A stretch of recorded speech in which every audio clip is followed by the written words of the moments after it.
90 Day The Single Life. The final episode has arrived. Next week will be the tell-all. So this week we're going to dive into where these relationships ended before the tell-all of next week. So we're going to begin this one here with Pedro and Sophie. And we know they've had one hell of a roller coaster of a relationship. Then again, you wouldn't even call it a relationship because they were never in one. Well, for Pedro, he was in one. For Sophie, I don't know what she was doing. But let's dive into it. I do understand he's upset, but I do feel like he's being a little bit much when we're not together. And it's like, you don't want to talk to me again, but at least communicate that with me. At least communicate that with me.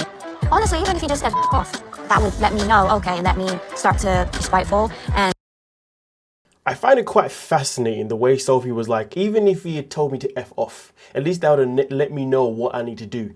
Which is crazy because Sophie this whole time was literally behaving the way she wanted to.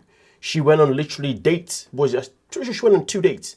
Well, definitely one day, another one when she saw a guy that she met at the bar and then saw him again and entertained him again. Do you see what I'm saying? So why is she acting as if she needed some sort of response from Pedro? Now, let me give you guys a little bit of backstory on what she's talking about. So last week, she told Pedro that she went on another date and she also kissed this guy. And Pedro was absolutely fuming with the idea that all it took was for this guy to take her on one date and to get a kiss. Meanwhile, he had been spoiling her for months, buying her gifts, taking her to this place and other, and literally got no kiss. And the fact that he learned that a guy got it just like that obviously hurt his ego, hurt his feelings. So now Pedro is in a position where he is not responding to Sophie. Sophie has been trying to get a hold of him and he has been like, no bueno, I am not responding to you. So now she's in her feelings because he's not giving her no attention. Shock. It's crazy because sometimes in life, people get offended when somebody doesn't respond or when somebody gives them the silent treatment or when somebody ghosts them. But the crazy thing about it is that why can I not recognize why this person has finally said, you know what, enough is enough? Because you see, Pedro knows that if he was to respond to you again, like he has all this time, he knows you're probably going to upset him again. You're probably going to hurt his feelings again. And he knows that each time he contacts you, he always gets this form of false hope. So the best way to go about it is just to say, you know what, let me not respond anymore. And to be honest with you, did he actually ghost her? Did he actually give her the silent treatment? No. Because the last time they had a conversation and she told him she had kissed somebody else, Pedro literally said that I'm done. This guy got to kiss you like that, I'm done. So he told you in that conversation that he was done. So why does he have to respond to her? Why is he obliged to do so? No, he's not. Or why is he obligated to do so? He's not. So he didn't ghost you. He didn't give you the silent treatment. He just had enough. It's as simple as that. But let's continue though. Let's continue with Sophie and her ways of being like, you could at least tell me to F off so at least I know what I would do myself. Meanwhile, she's been doing it this whole time. And honestly, very emotionally immature. He hung up. No answer. He hung up. I was just like, yeah, I'm upset. I'm upset because I just called him. He's not answering me. My connection with him. You know, he wants a relationship. I do. Eventually I do want a relationship, you know. Why are you lying? Huh? You want a relationship with this guy. If you wanted a relationship with this guy at some point, then you wouldn't have done what you've done. You wouldn't have told him that you want to date other people. Then you wouldn't have gone up and date other people. Then you wouldn't have gone up and kiss another guy. It's just that simple. And to make it worse, the first guy that she bumped into, she just bumped into him at the bar and then saw him again at the bar. This guy, she went online and literally matched with him online, had a conversation and arranged to meet the guy. Come on now. Pedro was already upset with Sophie the first time that he saw her at the bar with another guy. He was already fuming to the point that she blamed all of that on Liz. Then they made up when Judah brought them back together. But then even after that, she then decided to go above and beyond and this time actually scout a guy. And she found one. And now she's upset that Pedro's had enough. Recognize your actions. Are you coming to the pool party? Are you okay? Are you hate me? You don't care. Just only leave me alone. Leave the man alone? Completely. She shattered my hand in pieces. But Pedro's way too dramatic though. Way too dramatic. She broke my heart. She shattered it in pieces. Bro, like she's been telling you for like how long now that she wants to see other people? I don't feel sorry for this guy in any shape or form. Both of them are both in the wrong in their own ways. Pedro is in the wrong in the fact that he kept pursuing Sophie even though she told him that she wants to still explore other options. Sophie is wrong for keeping Pedro around knowing that she was still wanted to explore extra options. So the fact that they both behaving so hurt is crazy to me. Sophie, why are you so hurt when you told this man that you want to explore other people? Why are you so hurt that he's now not giving you no attention? Pedro, why are you so hurt that Sophie actually went and gave other people attention when she told you that's what she was going to do? Both of these two are just a walking calamity.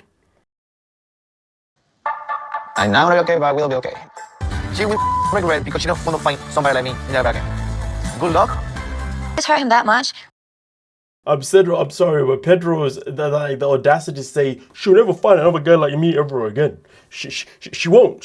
I'm just broski. Like, yo, you're not that guy like that. Calm down. If you really was that kind of guy, guess what? She would have been your girl at some point. The fact that she never made you her man at any point means that, trust me, you're not that dude. But either way though, man, Pedro, you never find a girl like me again. Honestly, I hate it when people say that. It's the most saddest thing, most pathetic comments people say sometimes. It's like, and what? Sorry if I don't. It is what it is. Really, you should be like, look, Sophie, this is really hurting me. Moving forward, I want us to be exclusive. Don't kiss anyone else. Yeah. Or me, this isn't worth it to me, walk away. Am I hearing this correctly? So the fact that she sat there, stood there, and been like, he could at least said this to me. He did though. He literally said to you that he wants to be with you and he doesn't want you to be with anybody else. He literally said that. Amnesia must be a thing. At least say something, but he was just saying nothing. Yeah. You know, I would just continue being single like I want to do anyway, so. You was being single this whole time. Honestly, mind-blowing. I am so happy that the season's over with those two because, god damn, literally one of the most dumbest pairs ever. Both of them was clear as day. That it was clear as day from the very get-go. It was never going to go anywhere because Sophie said that, and they're both behaving as if Sophie never said that. And Julia, why was Julia here? Her existence still bothers me to this day. Like, why have you been here? Go home to your husband. Like, you're pregnant, for goodness sake. But anyway, it is what it is. Now we move on to Vanja. Vanja and Tony. So Vanja meets Antoni's parents, and here's what they had to say. This girl, hardworking. Professional, very sweet lady. She has gone through a lot, but I don't know if it is the right person for my son. And why is she not the right person for your son? Can do is the pray. And she can get closer to God. If it is God's will, let it happen. If not, I don't want it to happen. You know, I don't know why people in life decide to date, get into a relationship with somebody that is religious. Somebody that comes from a very religious background. But in the same conversation, I don't understand why people want to get in a relationship with somebody that is not religious or maybe not as religious. Somebody who's like, yeah, you know, religion is whatever to me, blah, blah, blah, blah. I don't get it. Because when you know you come from a religious family and you're a religious person, you know your family is going to have a certain standard, a certain requirement from the person that you date. And if you end up bringing someone home that either one is not religious enough or two isn't even the same religion as you, it's going to cause issues. That's just that plain and simple. And it's boring. Why do people put themselves in these predicaments? I don't understand. It's annoying. It's boring. It's frustrating. It's annoying. It's boring. I won't say it again. Just wanted to express it. Ladies and gentlemen, whenever you decide to date someone, commit to someone, please make sure that when it comes to the religion, first and foremost, so many things shouldn't need to be aligned anyway. But religion needs to be something that you definitely discover at the very beginning, because you need to know how passionate someone is, and then whether or not you're down for that, because, yeah. Keep an open mind, but buying a new home together is a much bigger deal than just me moving into his house. Such a huge decision, you know, tying my finances with him when there's not even an engagement yet. You know, a lot of the time throughout this season, I have been against Vanja's side. But when it comes to this situation here, I could not be on her side more than ever. This guy went from, oh, I want you to move in with me, to now, oh, actually, you know what, we are now going to buy a place together. Huh? So Vanja is making a very good point. Why are we buying a place together and having this commitment, but yet you don't want to marry me yet? Make that make sense. But let's play some more before I say anything else. It would be nice to live with you, but to me, this is such a weird order of events, buying a house together without being engaged. In the sense, planning that or thinking about that, because I am. But we started dating 6 months ago. No, we haven't just started dating a few months ago. We've been... To be fair, they have known each other for over a year and a half, haven't they? So to be fair, there is a good point there by Vanja. But listen, at the end of the day, how can this man say that I want to commit to getting a mortgage with you? You know, we're going to get a home together. This home is going to be in both our names. Our finances are now going to be combined, but yet you don't really know if you want to propose to me anytime soon. That is strange. You know, there are 2 times in life people should realistically agree to get a mortgage together. Okay, 2 times in life, I would say. Maybe there's more. You can let me know, but these are the 2 that's on my mind. One of them is that if you know that you've now engaged to this person, you've proposed to them, the future's bright, then yes, go ahead. Because at least you know that you've already chosen to commit each other based on obviously marriage. So therefore, you might as well commit with each other when it comes to a house. All right. One of the other times is when you have a discussion with the person that you want to be with, and you say to them, listen, I want to be with you, but marriage isn't really for me. If you've had that conversation where marriage isn't a big deal to either one of you, then fair enough, you can still go off and go through the commitment of getting a home together. But if you know that marriage is something that you want, then why are you going to ask to get a mortgage with somebody before proposing to that person? That is strange. And honestly, I would say the commitment of getting a mortgage to someone is literally the same as a commitment of getting married to someone, because, well, guess what? Both of them cost money. They require costs. Okay? So if you get married, you got to pay to get married. You got to pay to get divorced. If you buy a home, you got to pay to put the deposit down. Then you got to pay to obviously live in it. But then if you decide to break up, you then got to pay to go separate ways when you split the mortgage, you know, or when you buy the other person out. It's all a financial commitment regardless. Do you see what I'm saying? So for the fact that Tony is sitting there saying in one breath that I want to get a place with you, but at the same time, I want to not get engaged to you just yet because I haven't really crossed that line yet, is weird. Unless there is the alternative. I've just thought of this just a second, to be fair. Unless Tony is saying that he wants to go house hunting with her, but he's going to buy the home himself. The house is going to be in his name, everything, boom, boom, fair enough. But that's not the case, because when Vanja spoke about it, she said that we're going to be putting all our finances together, which clearly means they'll be getting the property together. It won't just be Tony and him. Now, let's just say for content purposes, it was Tony buying the home. And it was going to be going under his name. It was a fresh home for both of them, but it was under his name and he was paying for everything. Would that still be okay?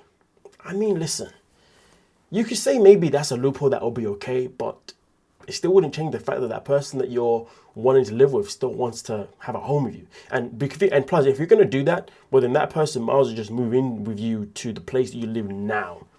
You know what I mean? So even that would be dumb as hell. Nonetheless, though, let's continue with this calamity.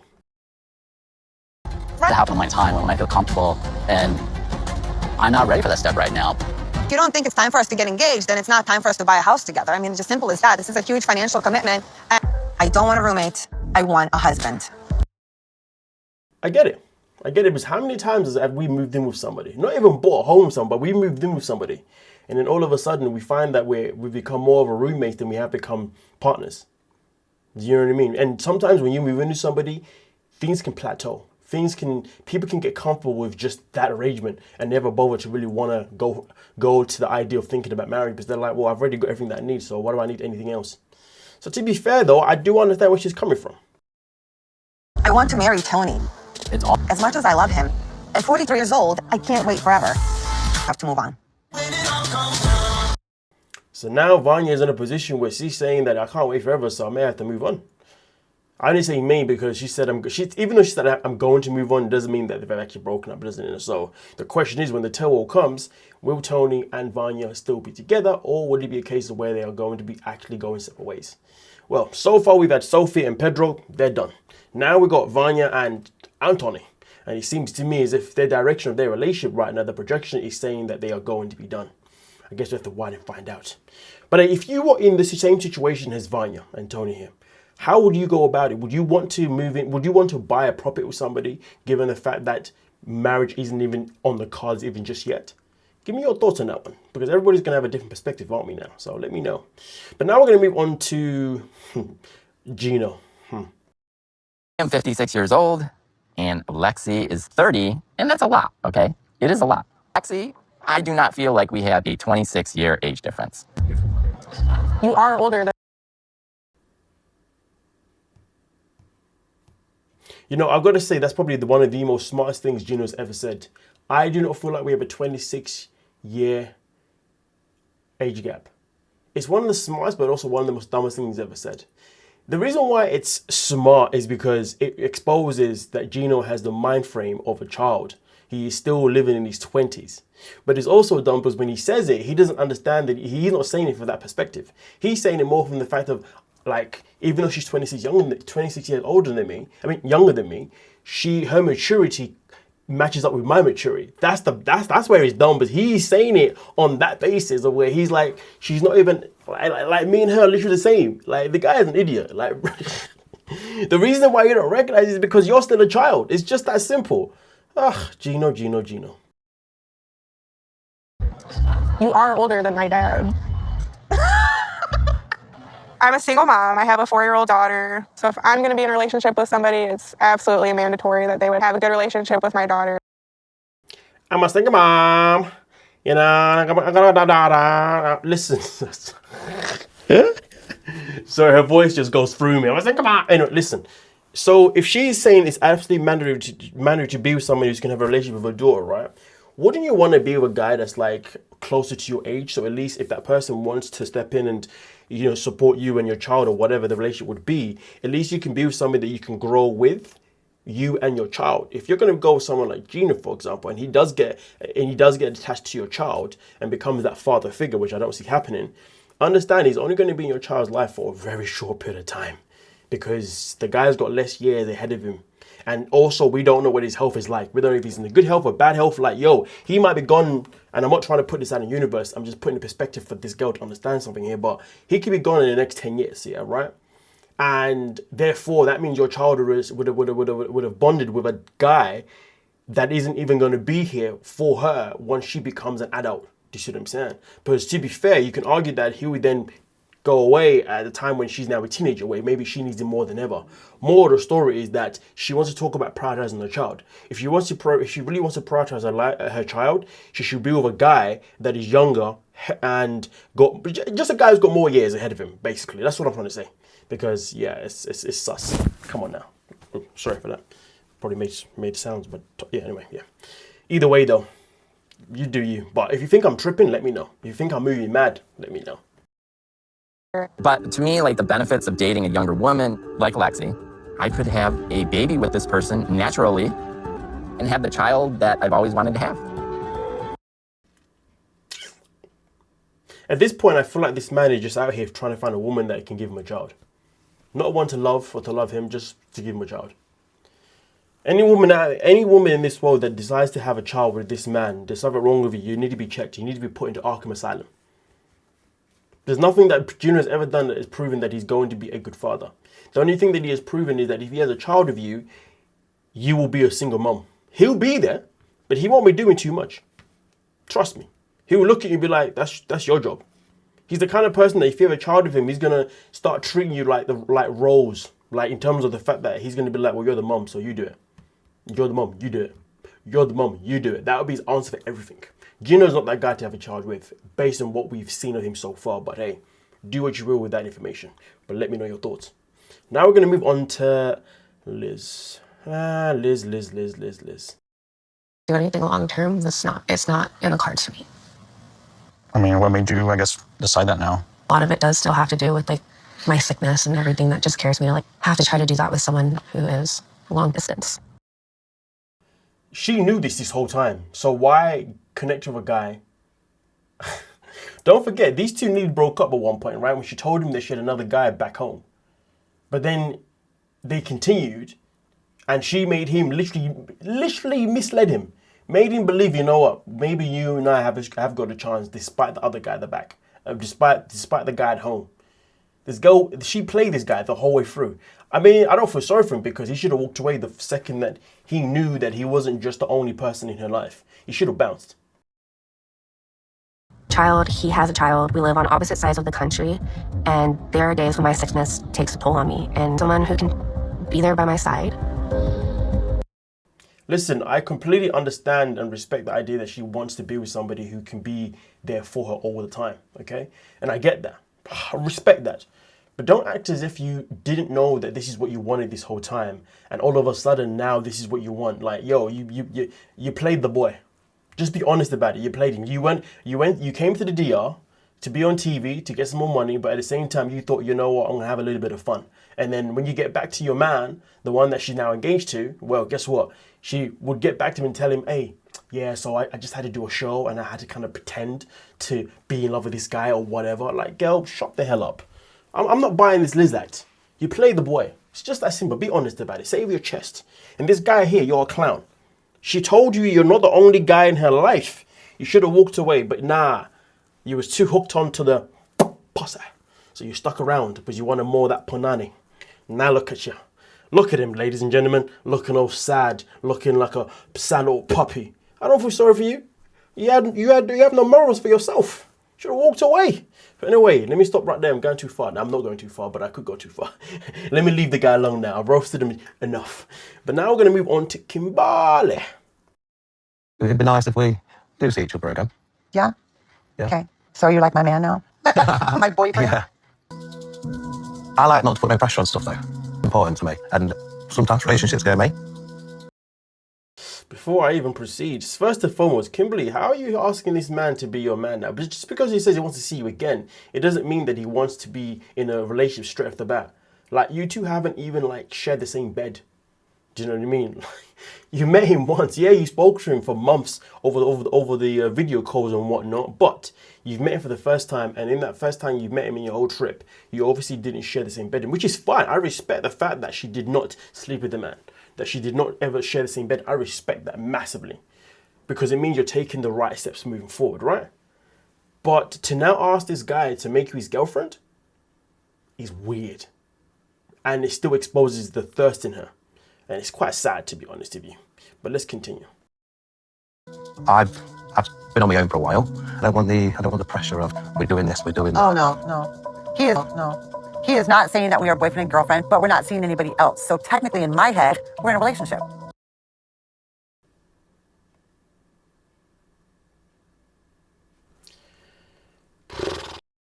But they'll try it out, see what happens. And if it doesn't work, it doesn't work. Yeah. We'll be great friends. You know what I mean? But I like you. Yeah. I'm interested in you. I feel the connection with you. And I do, though, respect the fact that she's letting him know where she stands with him, that she's interested. I like that. I don't like it when people don't do that. If somebody, you know, when somebody like doesn't tell you how they're feeling, you know, and you want to know, but they won't tell you, you know, and they're just trying to play it cool, play steady. Nah, that's the BS. I like the fact that she's told him it, so at least he now knows how he can move going forward. But you see, the reason why it's important to tell somebody how you feel is because not everybody's a good reader of the room. And sometimes not everybody's easier to read, you see what I'm saying? Like, there'd be times before where, you know, I could be talking to someone, you know what I mean, a female to be more specific, you know, and have no idea that she's actually into me because they have this, they'll have like a certain guard that only presents friend, only presents that you're cool, but doesn't present like, oh yeah, I want you, you see what I'm saying? And you're like, in that case, I might as well just be whatever, you know? So when you're dealing with a woman, if you're a woman that you know you're hard to read, or even if you're a guy and you know you're hard to read, if you're interested in someone, let them know. And then they can decide how they want to behave moving forward. Just that simple. So I like the fact that she's done that. like, I have other children. I put up for adoption. Oh, wow. Please don't judge me, okay? She just had to say, please don't judge me. Just say it with your chest and let him be the judge. That's it. Always playing the victim card. Please don't judge me. Oh, shut up. It's not like I was really irresponsible. I was with the same man for years, and he was just not there, you know? It's not that I was irresponsible. I was with the same man for years. You had 3 kids with the same man who wasn't there for you. So that's why you decided to have 2 abortions. But you want to say that you wasn't in... Oh, goodness gracious me. You do realize having 3 kids with the same guy that made you feel as if you was going to be on your own every single step of the way is massively irresponsible. I don't know how she thought that was going to come out making sense when she said that, to be honest with you. Anyone know, well, there's a lot of people in this world, to be fair, who would do the same BS as her, who will have back-to-back kids with the wrong person. But yeah, if you got kids, if you have a kid with the first person and it goes as far as you giving up that child for adoption, why would you have a second one? And then to go as far as having another child with that same guy, to then have another adoption. Then you go off have another child with that guy, but this time you don't have an adoption. It took you 3 times. Come on now. And she wants to say, do you know what it is, isn't it? This is what you understand. You have to understand, ladies and gentlemen. When you are talking to somebody who is an interest of your own, yeah, whether it's a guy or girl, whatever, right? Whenever that person tells you a story about their past, if they are always the villain or always the hero of their story, understand that person is trash, because it tells you everything you need to know about that person. Every time Kimberly tells a story, it's always based on the fact that she was the victim. I would love to hear the story of this guy, the daddy-o. I would love to hear his perspective on everything. You know, because you see, if somebody tells you a story about their past or something that they went through, if they say that, listen, this is what this person did to me, but at the same time, I hold myself accountable for these actions, at least you know this person knows what accountability is and understands certain things. But if somebody always says, but they did this, they did that, trust when I tell you, run. Don't waste time with someone like that. Trust me. Wrong person to pursue a relation with. Mm-hmm. If I would have had somebody like you, it would have been a totally different story. But I didn't have that. I was by right now. Oh, you're so sweet. But if it was of you, what? Imagine being 50 plus and that's the kind of sentence come out of your mouth. That's the kind of sentence you expect to come out of a teenager's mouth. Maybe an early 20s person. But that's just crazy. Anyway, this part I found quite interesting because this whole energy I got from Wayne told me that I don't believe that he's into her. That's the energy he gave me here. But give me your thoughts. You're so sweet. But I didn't have that. I was by right now. Oh, you're so sweet. You're so sweet. Thank you. I'm okay. Good. And the man in my dreams. Who would have thought that? Yeah. Who would have thought that? Seriously. I did. You did? Oh, you knew? I don't know what it was because he went in for the cuddle one, no, but he went in for the hug without even trying to even give a nice little kiss on the cheek or on the mouth. To be fair, the cheek would have been just as bad. But either way, though, he gave me very like, I don't know if I'm really into you like that though kind of energy. Give me your thoughts on the Wayne situation here, because I feel like he's saying all the right things to make us believe that he may be interested in her and to make her also believe that she may be interested in her as well. But a part of me feels like he may not be into Kimberly as much as he displays. His body language screams that to me. But I could be wrong. So please, definitely give me your thoughts on that one because, boy, I need to know. But now we're going to move on to the next one. And this one here, or the last one. And this one here is all about Cortney and Colt. And whatever his name is. Colt overstaying his welcome has been hurting my relationship with Phil because he's caused a lot of jealousy and trust issues. So if I want my relationship to survive, I think Colt needs to get out. Listen, I will tell you this now. Phil was the one that decided to allow Colt to live with you guys in the first place. If he's now going to have trust issues, that's on him. Out of the picture. Some time to think. We're not kicking you out right now, but I mean, start figuring out what you're doing. Oh, sure. Yeah. So once you've moved out, I think I need to cut off communication with you. Now, I want you guys to remember this because you see, we're going to make another video tomorrow, okay? Maybe even today, but probably tomorrow, right? Because there was something that interesting that was said here that I then saw on Between the Sheets. She says here that I'm going to cut off communication with you out of respect for my relationship with Phil. Okay. Just remember this one. I hope I remember this when I make my next video. Because I don't want to be disrespectful to him. I'm sad. My life has been entangled with Cortney for so long now. I feel like having her not in it is like losing my entire life.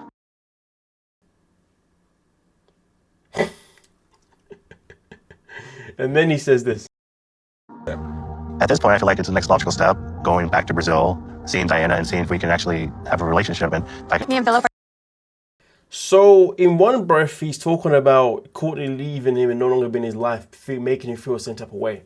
But in the same breath, he's like, but you know what? Don't worry about it. I'm going to go back to Brazil anyway. I'm not even going to waste my energy on Colt. I'm not even going to care. We're celebrating our 3-month anniversary. No. Will you marry? No. Is that a no or yes? Yes, yes, babe. That's all right. Like, I picture my life, I'm like, am I ever gonna get engaged? Am I ever gonna get married? Am I ever gonna find my person? All I want to say is for those people in the back that clapped, what's wrong with you? Can you not see the? I'm pretty sure when they walked in, they probably thought that was a father with his daughter. So they didn't find out he's proposing to her. I'm not even gonna. Listen. I uploaded this yesterday on the engagement on the YouTube stories, and I saw the comments. There's a lot of people that are happy for her, and there's some of us who are like, huh? And I'm one of those people who's like, huh? Listen, this woman is looking for. First of all, she said, I can now retire, which I found wild.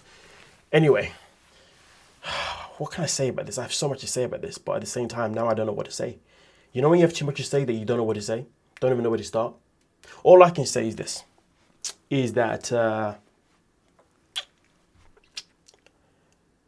Cortney says that she's finally got someone to propose to her, somebody to finally, marry her. But she has to know that her relationship with this man, these fun years are going to last maybe 3 or 4 years. And then after that, depending on his health, she's going to be back where she started with Colt. And that is being this man's caretaker. But we'll see. Caregiver. But we'll see. We will see. Either way, though, it's clear as day that based on how her parents have raised her, it makes sense why she likes to have this type of relationship, should we say. Either way, I'm going to leave it there. Give me your thoughts, and next week will be the tell-all. But with that being said, though, hype the video, subscribe, like, and be here for more content that's to come, literally, this week, which is going to be hot. Thank you so much for your time.